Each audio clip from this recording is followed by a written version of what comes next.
यहां पर भी हमें वस्तु बतानी चाहिए थी कि वो होती क्या है। जब हम कहते हैं राम तो हमारे सामने एक धनुष बाण वाला चित्र आ जाता है कि भैया राम। हम कहते हैं दुर्गा तो हमारे सामने एक चित्र आ जाता है दुर्गा। हम कहते हैं कृष्ण तो हमारे सामने आता है कृष्ण। अब हम कहते हैं परमात्मा। अब किसका चित्र आया तुम्हारे सामने? अब किसका चित्र आया? किसी का भी नहीं आया। यही गुप्त भेद है। कबीर साहब कहते हैं यही बताने आया हूं इस दुनिया में, जिसका कोई रूप नहीं है, रंग नहीं है, उसका भेद बताने आया हूं मैं तुम्हारे पास। मैं किसी शरीर की पूजा करवाने नहीं आया हूं।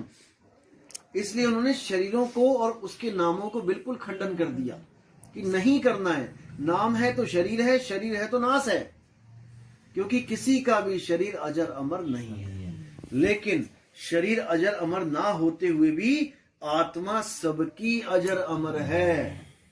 गीता के अध्याय 2 में यही बताया गया कि हे अर्जुन, केवल आत्मज्ञान को प्राप्त करने मात्र से तुम मुक्त हो जाते हो, तुम अमर हो जाते हो। जो तुम बार बार गर्भ में आ रहे हो, जा रहे हो, कभी लड़का बन के आ रहे हो, कभी लड़की बन के आ रहे हो, पता नहीं कितनी बार तुम किसी के माता बन गए, पता नहीं कितनी बार पिता बन गए। क्योंकि कई लोग सोचते हैं कि मैं लड़का हूं तो मैं लड़का ही बनूंगा बार बार। ऐसा नहीं है भाई। पता नहीं कितनी बार तुम्हें लड़की बना के यहाँ पे घुमा दिया इस दुनिया में, पता नहीं कितनी बार लड़का बना के घुमा दिया, पता नहीं कितनी बार तुम पति बन गए, कितनी बार ये पत्नी बन गई, कितनी बार ये पति बन गए, कितनी बार तुम पत्नी बन गई। इसी चक्कर में सारे उलझा रखे हैं। इसलिए साहिब ने क्या बोला? गुरु पशु वेद पशु नारी पुरुष विचार, ते नर नरक को जाएंगे जब लग ससी दिनकार। वेद पशु और गुरु पशु।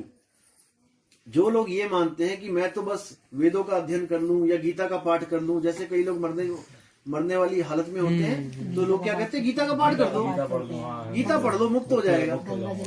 तो कहते हैं नहीं, वो वेद पशु हैं वो लोग। वेद पशु गुरु पशु। गुरु पशु क्या होता है कि भाई मैंने तो एक गुरु बना लिया है, अब वो चाहे नरक में ले जाए चाहे स्वर्ग में ले जाए, मैंने तो भैया वही गुरु धारण रखना है। उनको बोला गया गुरु पशु।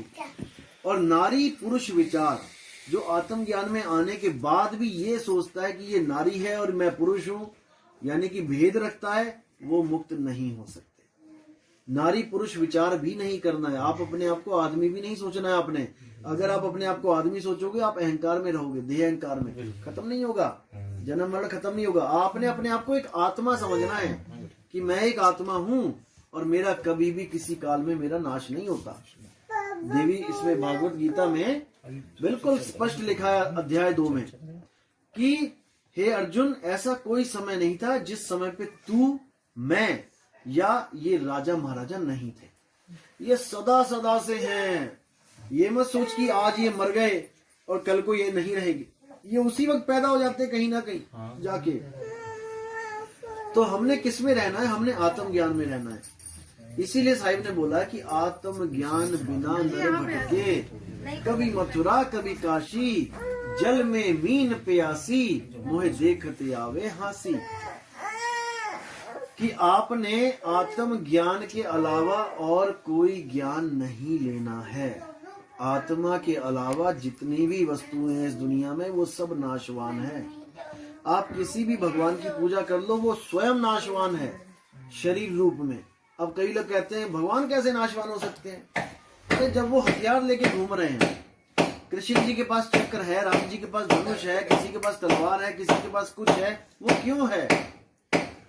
वो पहले अपनी सेफ्टी के लिए है कि कोई मुझे बाण मारेगा उससे पहले मैं मार दूंगा। अपनी सेफ्टी, क्योंकि शरीर है। लक्ष्मण जी ने थोड़ी सी सेफ्टी, सावधानी हटी, दुर्घटना घटी, हो गए थे ना बेहोश। भाई बेहोश हो गए थे ना, शरीर है इसीलिए तो बेहोश हो गए। शरीर ना होता तो कैसे बेहोश होते? आत्म स्वरूप में स्थित होते तो कैसे बेहोश होते? इसलिए शरीर ही बंधन है। और शरीर को जो चला रही है वो क्या है? वो है हमारी सुरत। इस सुरत की वजह से हम बार बार जन्म रहे हैं, बार बार मर रहे हैं, बार बार जन्म रहे हैं। तो सुरत का सारा खेल है। सुरत का क्या काम होता है? सुरत क्या करती है? शरीर को चलाती है। जैसे अभी आप यहाँ पे बैठे हो, आंखें खोल के बैठे हो, सत्संग सुन रहे हो, तो आपकी सुरत यहाँ सत्संग में है, लेकिन पीछे ठक ठक होने लग गई तो आपकी सुरत पीछे भी चली गई। अब दोनों काम हो रहे हैं, वो पीछे को भी महसूस कर रही है, वो यहाँ पे को भी महसूस कर रही है। इसी प्रकार जब आप सो जाते हो तब आपका शरीर बेड पे पड़ा होता है, लेकिन आपकी सूरत सपने में होती है। सपने में एक